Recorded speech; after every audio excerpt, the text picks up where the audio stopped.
அந்த வீட்டிலிருந்து வீசிய துர்நாற்றம். காவல் நிலையத்திற்கு தகவல் சொன்ன அக்கம் பக்கத்தினர். வீட்டின் பின்பக்க வாசலில் வழிந்தோடிய ரத்தம். உள்ளே சென்று பார்த்தவர்களுக்கு பேர் அதிர்ச்சி.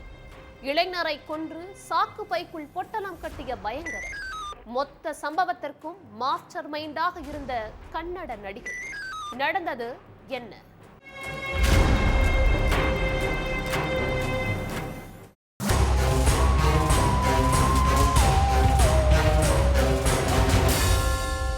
பக்கத்து வீட்டிலிருந்து துர்நாற்றம் வீசுறதா பெங்களூரு மஞ்சுநாத நகர் பகுதியைச் சேர்ந்த ஒருத்தர் போலீஸுக்கு தகவல் சொல்லி இருக்காரு.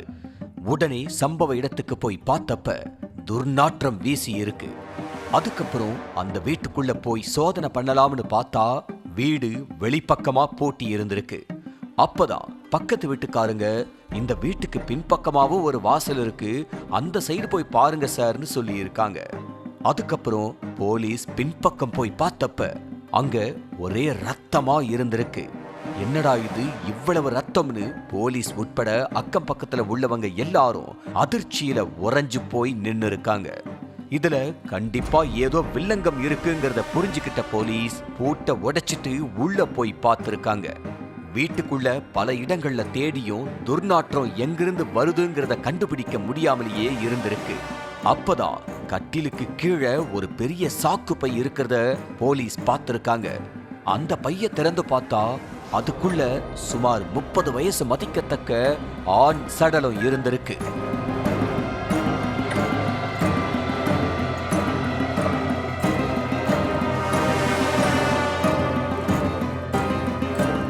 உடனே சடலத்தை போஸ்ட்மார்ட்டத்துக்கு அனுப்பி வச்ச போலீஸ் அந்த இளைஞர் யாரு, அவர் எப்படி இங்க வந்தாரு, அவரை கொலை பண்ணது யாருன்னு கண்டுபிடிக்க தீவிர விசாரணையில இறங்கினாங்க.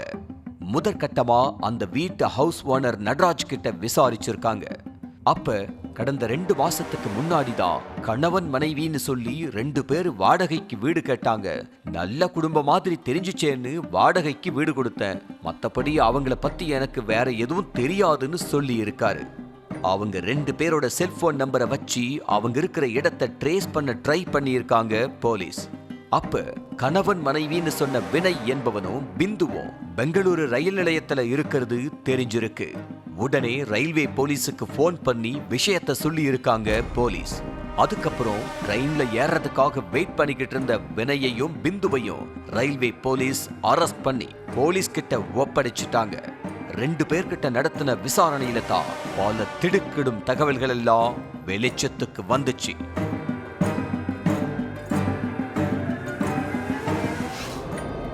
கர்நாடக மாநிலம் பெங்களூரு பாகல்குண்டே பகுதியைச் சேர்ந்தவங்க 28 வயசான பிந்து.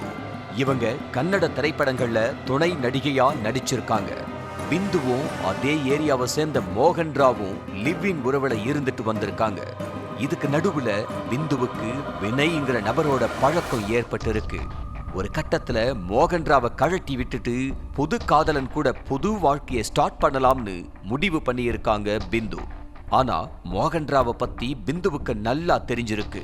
லவ்வ பிரேக்கப் பண்ணிக்கலாம்னு சொன்னா கண்டிப்பா மோகன் ராவ் ஒத்துக்க மாட்டான், நம்மள நிம்மதியா வாழ விடவும் மாட்டான், ஏதாச்சும் பிரச்சனை பண்ணிக்கிட்டே தான் இருப்பான். பேசாம அவன் கதையை முடிச்சிருவோம், அப்பதான் நாம நியூ லைஃபை ஸ்டார்ட் பண்ண முடியும்னு புது காதலன் வினய் கிட்ட சொல்லி இருக்காங்க. காதலி சொன்னதை கேட்ட புது காதலன் மோகன் ராவை கொலை பண்ண முடிவு பண்ணி இருக்கான். ரோட்ல வச்சு கொலை பண்ணா மிஸ் ஆக சான்ஸ் இருக்கு, பேசாம வீட்டுக்கு வர வச்சு கதையை முடிச்சிடலாம்னு ஸ்கெட்ச் போட்டு இருக்கான். அதுக்காக மோகன் ராவுக்கு போன் பண்ணி உன்னை பார்க்க வீட்டுக்கு வர சொல்லு, வந்ததும் அவனை முடிச்சிடலாம்னு வினய் சொல்லி இருக்கான்.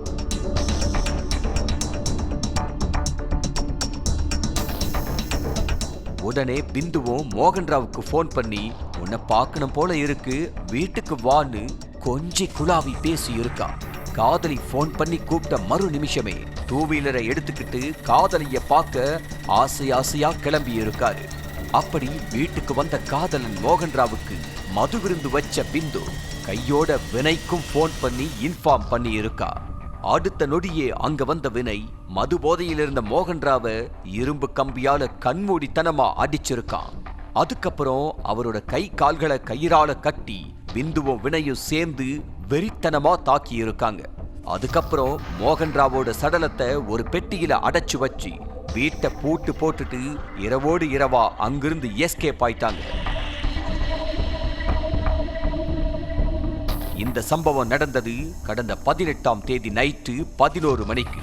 ஒவ்வொரு ஊரா சுத்திக்கிட்டு இருந்தவங்களை செல்போன் நம்பரை ட்ரேஸ் பண்ணி பெங்களூரு ரயில்வே ஸ்டேஷன்ல வச்சு மடக்கி பிடிச்சிட்டாங்க. அடுத்து பிந்து, வினய் 2 பேர் மேலையும் மர்டர் கேஸ் ஃபைல் பண்ணி ஜெயில்ல அடைச்சிட்டாங்க.